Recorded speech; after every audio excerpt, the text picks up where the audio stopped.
You're watching ZBM TV9, Bermuda. Open 9 to 7, Monday to Saturday on 41 Victoria Street in Hamilton for your home appliance and hardware needs. Sears, washers and dryers, refrigerators and freezers, gas ovens and electric ranges, a large array of Craftsman tools and accessories, lawn and garden tools, fitness equipment, outdoor furniture, barbecue grills, and much, much more. Open 9 to 7, Monday to Saturday. Sears, bringing Bermuda the best variety at everyday low prices. Live from Bermuda Broadcasting, this is ZBM TV9 News. Good evening, everyone. It's Wednesday, March 22nd, 2017. I'm Diane Brewer, and thank you for joining us tonight. Topping our news, 4 people dead tonight as a result of a terror attack in London, while here at home, police hunting down 2 suspects who were seen on videotape beating a worker on Court Street. We'll have the London attack in just a few moments, but first, here at home, police have begun an investigation into an assault on a delivery worker on Court Street sometime yesterday. The assault was recorded and is now being circulated on social media. In it, the delivery worker appears to be making his way back to his truck when he is suddenly attacked by 2 men, while the person who appears to be recording the assault can be heard egging the attackers on, referring to them as gang members. Checks with the police revealed they are aware of the situation, and a spokesperson telling us currently efforts are underway to identify the victim and the suspects involved. Inquiries continue, and members of the public are advised not to further circulate the video, as such actions may compromise any potential court proceedings.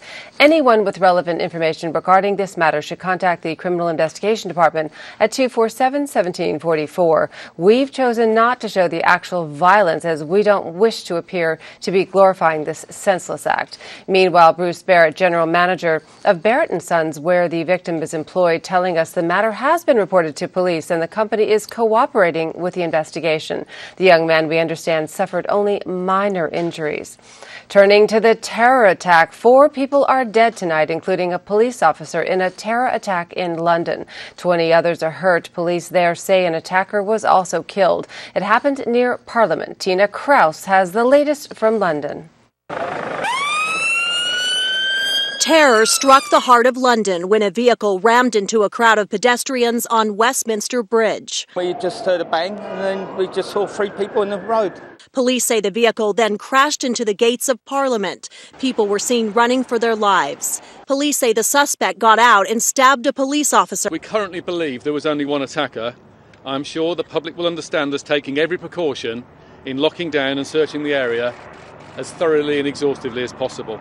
The House of Commons, which was in session at the time, was immediately suspended and lawmakers were asked to stay inside. Riders on the London Eye, a large Ferris wheel overlooking the Capitol, also had to stay put. Police say extra officers have been deployed around London. Tina Kraus, CBS News, London. And that attacker who stabbed the officer was shot dead. Meanwhile, Premier Michael Dunkley and opposition leader David Burt tonight sending out statements of solidarity with the people and victims in today's attack. In other news, the government's shaky grip on power is due to their loss of support over recent months. That observation coming today from former Premier and elder statesman, the Honorable Alex Scott, whom we invited to weigh in on the situation. The resignation recently of Mark Pettingill from the ruling OBA means Bermuda has a minority government for the first time in history, in which the OBA have 17 elected seats, the PLP 16, although House Speaker Randolph Horton, who was elected under the PLP umbrella, cannot vote unless there is a tie, plus 2 independents, Mark Pettingill and Sean Crockwell. Try if I was in Parliament or in the opposition or just even as a member of the general public. The first blush response and observation is that the government finds that over the recent months, it's been hemorrhaging support, both within Parliament, that is, your question indicated there's 2 members are now sitting in Parliament and they're no longer under the whip. They walked away from the government whip. They're sitting there as independent. And the other thing is recent polls show that, or reflect actually the circumstances that are in Parliament seem to exist out in the general public. That is, both parties are close. that simply says that the government finds itself in a tenuous position politically. Now, the Premier, Michael Dunkley, and others have said over the last couple of days that Bermuda is not ready for an election. Are they right? Translated, the Premier was saying that he's not ready for an election. And that might be well the case, because he has to take stock of his position. That is, has he accomplished all that he feels he needs to accomplish to comfortably go back to the public, or does he need more time? And I think the Premier's answer says he needs more time. However, Mr. Scott believes the government can safely remain in power provided it does not lose a vote on any parliamentary bill, in which case an election would be around the corner. Well, the governor's position constitutionally is that he always has to review Parliament and the individual that he feels commands the majority. And right now, the arithmetic says that the government and the Premier cannot guarantee that they command the majority. But the governor may feel that it, at the moment, appears that the government can at least struggle through. That is, the two independents, they have verbally, it means absolutely nothing constitutionally, they can verbally be counted on to support the government. They have said as much. There's going to come the moment when the government is going to put down a motion or try to pass a crucial piece of legislation. And should that fail, should the government fail to get that through, then the governor probably will be moved to seriously consider inviting the Premier to Government House to confirm whether he, the Premier, feels that he commands majority in the House. And if the governor is not satisfied at that meeting, that at the answer that is given by the Premier, then he could give a date for Parliament to be dissolved. And stay with us, more news and tonight's AccuWeather forecast after the break. Seedless clementines, only $8.99 for a 3-pound bag. Certified Angus beef bottom round roast, just $4.99 per pound. Select varieties of Palmolive dish liquid, only $2.59 for a 10-ounce bottle. Select varieties of Arm & Hammer laundry detergent, just $8.99 for a 61.25-ounce bottle. For a healthy treat, La Yogurt, only $1.19 for a 6-ounce tub. All stores open Monday through Saturday until 10 p.m. and Sunday 9 a.m. to 7 p.m. for your shopping convenience. You can count on us. I have been crazy, but that's just alright. Alright. My feelings, I don't hide them from me. Not, alright. Come and get it if you're ready, darling. Come and get it if you're ready. Come and get it if you're ready, let's go it. Come and get it if you're ready, let's do it. Civil Service Head Dr. Derek Binns speaking out for the first time on the report from the Commission of Inquiry into the Auditor General's report for fiscal 2010 to 2012. Dr. Binns asserts the Civil Service has been effective in doing the job asked of it, despite continued difficulties, and urges that civil servants not be judged on an investigation into select capital projects. Gary Moreno tells us more. Dr. Binns, who was also Secretary to the Cabinet, explaining that his aim over the coming weeks is to create a team of senior civil servants to consider the report from the Commission of Inquiry and come up with recommendations on how the changes proposed in that report can best be implemented. Dr. Binns making it clear improved accountability is a priority for public servants, and they will take the lead in making the required changes. Adamant that civil servants should not be maligned, as he claims was done in that front-page story in the local daily, Dr. Binns argues it should be recognized that civil servants serve the government with great integrity, without bias, and in an objective manner. The Civil Service Head points out that apart from doing their day-to-day work, civil servants have been responsible for not only drafting, but also having implemented more than 600 pieces of legislation since 2013. More than 100, he says, in the past year alone. What's more, he maintains civil servants have had to do their job with reduced resources, including the loss of 12% of staff, which numbers more than 600 workers. Elsewhere, Dr. Binns reminds the Commission's report dealt only with a small number of selected capital projects. The majority of capital projects and government current account expenditure, he asserts, are being managed, quote, competently and effectively by civil servants, including the 4 senior civil servants who were highlighted and disparaged by the Royal Gazette, unquote.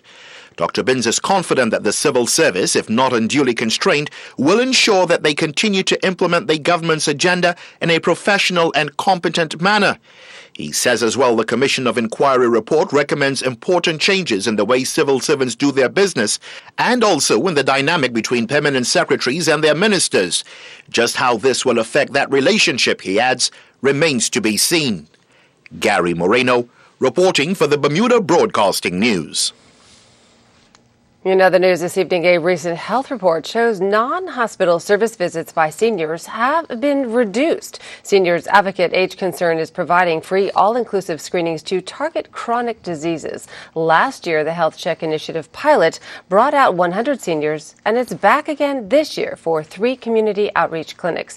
Dr. Claudette Fleming of Age Concern explains what they know so far.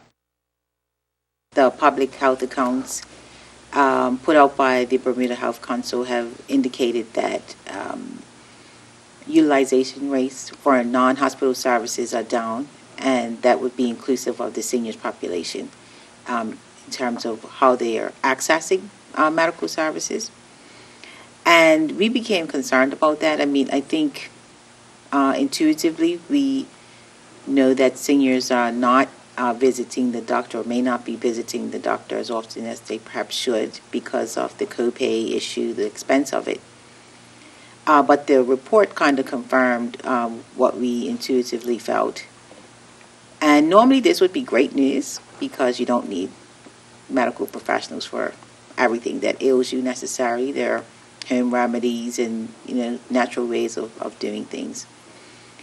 But in the midst of an aging population, and chronic disease being what it is in Bermuda at epidemic levels, we did find it very concerning. We know cost has something to do with it, for sure, but cost is not the only reason. It may be that the modalities of care need to be revised, that we need to do more of these type of events, community outreach, servicing people in larger numbers, which is cost effective, rather than seeing them, one-on-one. So we'll explore that and see what we find. The initiative is only made possible by its sponsors, and Dr. Fleming stresses the importance of identifying chronic obesity and hypertension in seniors. For the first health check event today is being hosted at Chubb, and the Chubb staff and volunteers are volunteers for the actual event, and we're really being spoiled with a first-class facility. Our next event will be sponsored by Allied World, and we are in need of a third sponsor for the final event. But we want the community to get involved because we know that, well, you covered it, Tarai, that the budget for health was cut by $25 million. So we know that, we're working with less, and the more that the community can do to ensure that the older population in particular is serviced, the better I think we are as a community. We are targeting the issue of obesity and hypertension, and we know that this is a problem in the community, and so these are things that I myself could definitely relate to. We're not looking to necessarily blame people. We are looking to help people to self-manage and provide tools for self-management. I think that's the only way that we're going to work our way out of what has become culturally acceptable and habitual for us. And we wanted to make the ways in which we reach out to people in this regard more community friendly, so that people want to make the change and that they can do it with the assistance of others in the community. And the next health check available for seniors over 50 will take place in July. In other news, the growing antisocial behavior exhibited by a number of Bermuda's disaffected young men is about to be addressed through sports in an event set to be staged at the National Sports Center on April the 29th. Gina Ingham, a volunteer community outreach worker, is part of a group involved in the Bermuda International Football Festival looking to engage with at-risk youth through sports. I have been working with this population for about 13 or 14 years.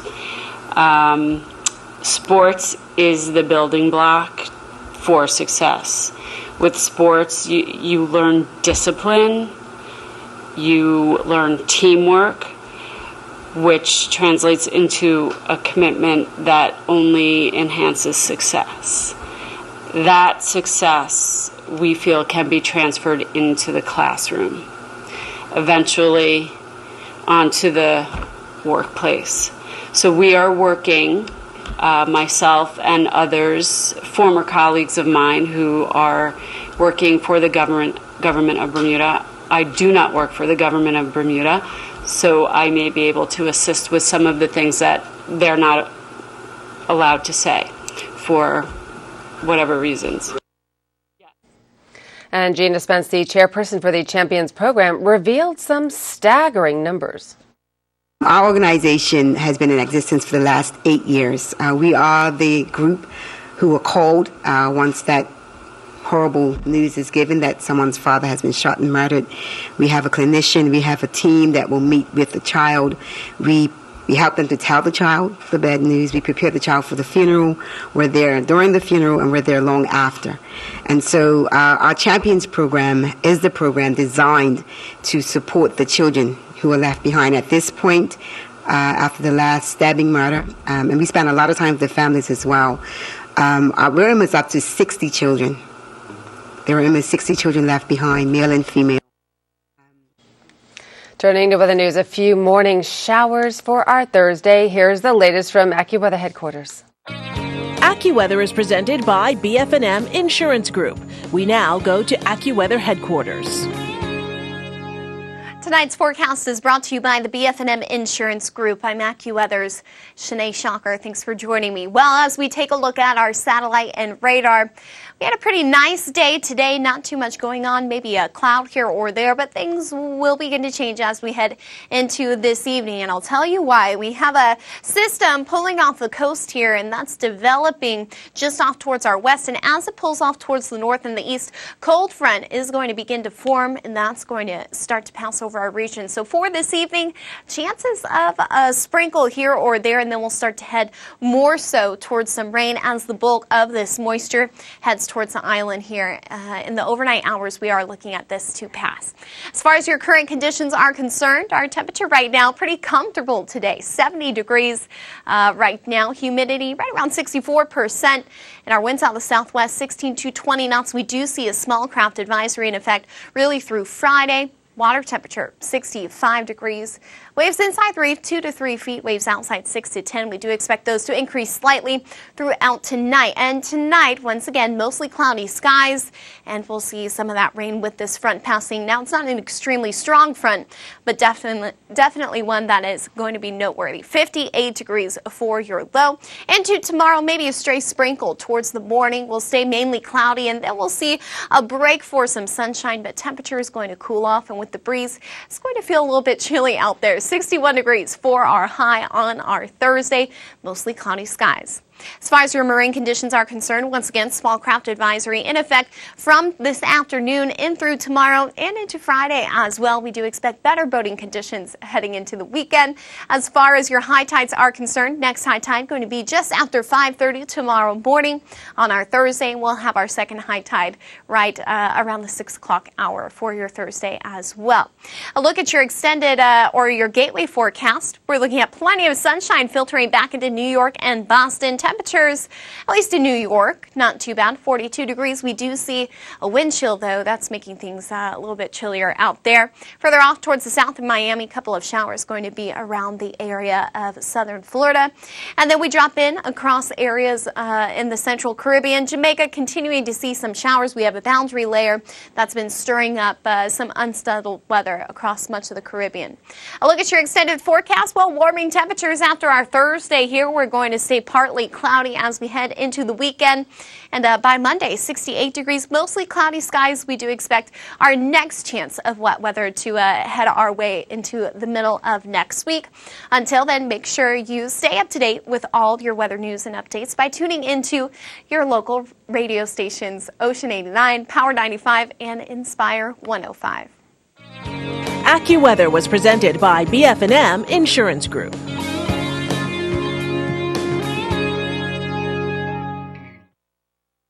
Calling all Bermudian University graduates. Have you considered a fast-paced and rewarding career in financial regulation? As Bermuda's sole financial services regulator, the Bermuda Monetary Authority plays a key role in our success in the international business arena. If you are driven, focused, and ready to challenge yourself, then apply to our graduate training program. Visit bma.bm for details or check out our Facebook page. We're accepting applications from January 3rd until March 31st. The Bermuda Monetary Authority's graduate training program. Challenge yourself. The Department of Youth, Sport, and Recreation presents Passing the Torch, the 36th Annual Sports Awards Celebration. Under the distinguished patronage of the Honorable Premier, Michael H. Dunkley, JPMP. Find out who will become Athlete of the Year on Thursday, March 30th at the Fairmount Southampton Resorts Amphitheater, starting at 7 p.m. Tickets are $15 and available at the Department of Youth, Sports, and Recreation, located on the 3rd floor of Craig Appen House, number 8 Wesley Street, Hamilton. Guest appearance and performance by Dem Buys and much more. Passing the Torch, the 36th Annual Sports Awards Celebration. For more information, call 295-0855. Turning to sports, a new football initiative is set to kick off at the end of next month, and America's Cup boat crashes into a dock, and the primary school's track and field championships conclude. Earl Baisden has more in tonight's sports report. There was more excitement at the National Sports Center as the Bermuda School Sports Federation's primary school track and field championships took place. But first, a new initiative is in place for footballers. The Bermuda Football Association president, Mark Wade, announced a Bermuda International Football Festival slated for the National Sports Center on April 29th. Definitely happy to be here and happy to be a part of something very positive in football.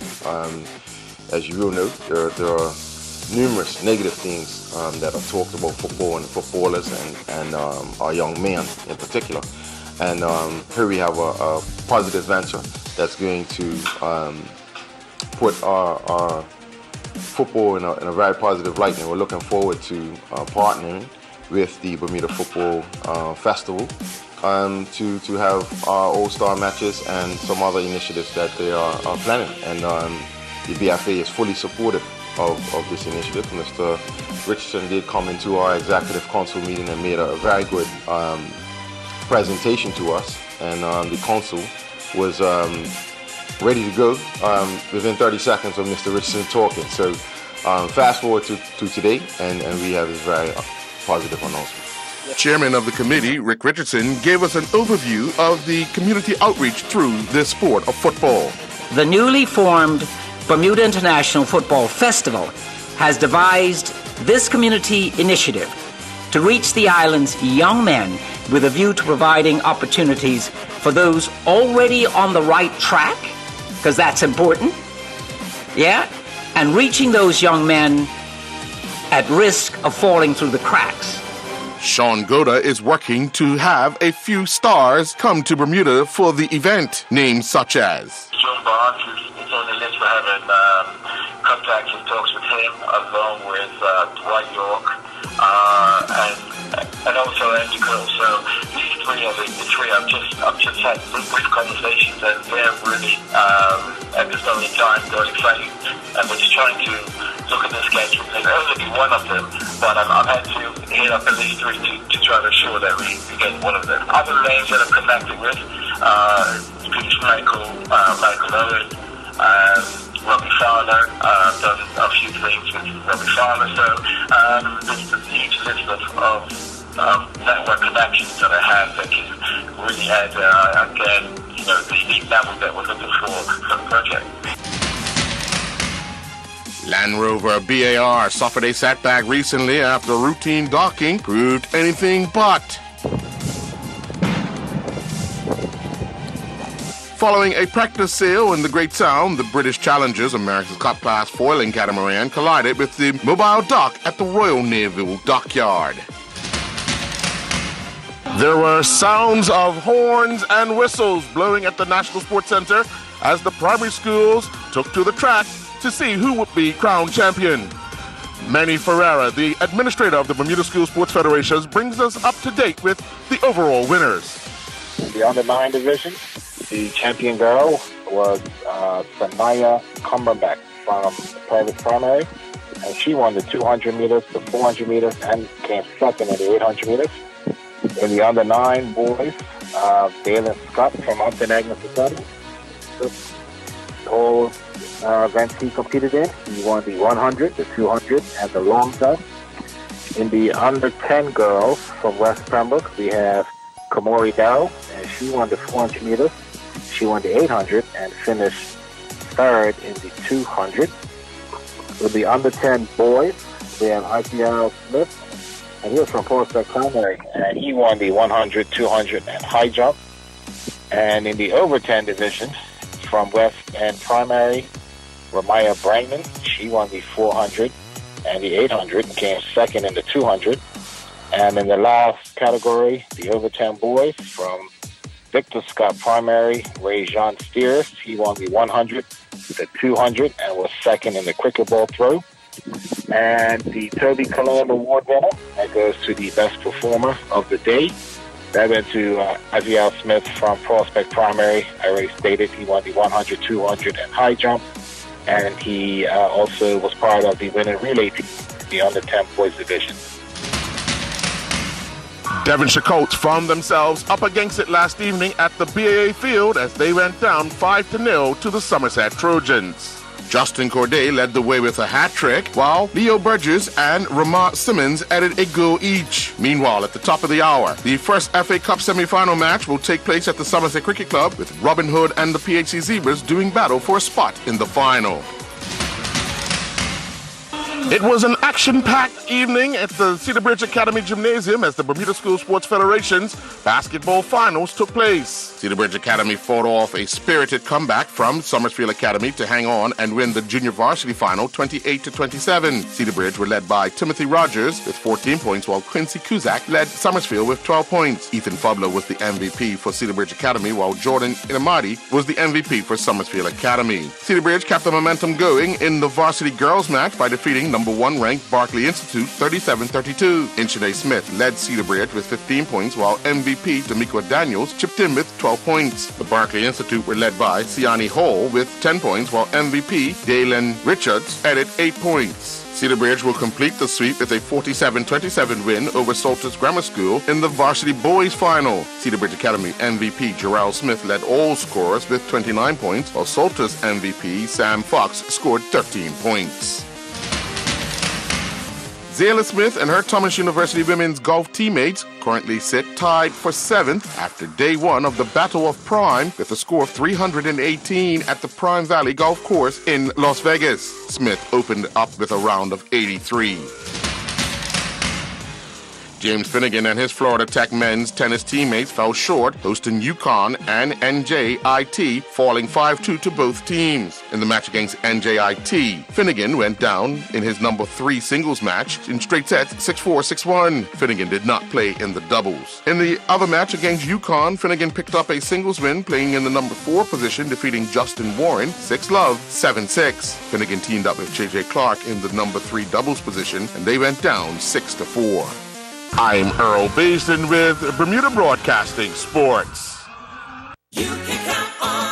Save more than half price on Purdue fresh chicken leg quarters, only 99 cents per pound. For a healthy salad, Bermuda-grown green leaf or romaine lettuce, just $2.99 each. For a quick meal, Grace corned beef, only $3.49 for a 12-ounce tin. Sargento sliced cheese, just $4.49 for a 6.67-ounce package. 4 rolls Scott White toilet tissue, only $7.79. Visit our website at www.marketplace.pm for more weekly specials.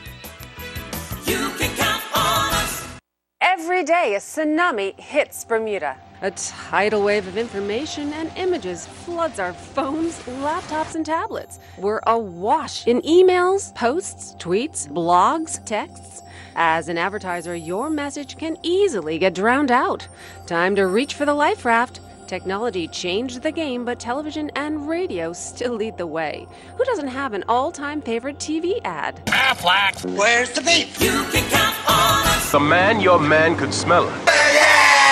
TV remains the most powerful advertising tool in the world.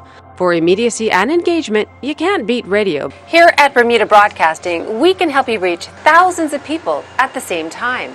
You might have a new small business or run a corporation. We can customize ads to help you build awareness and attract new customers.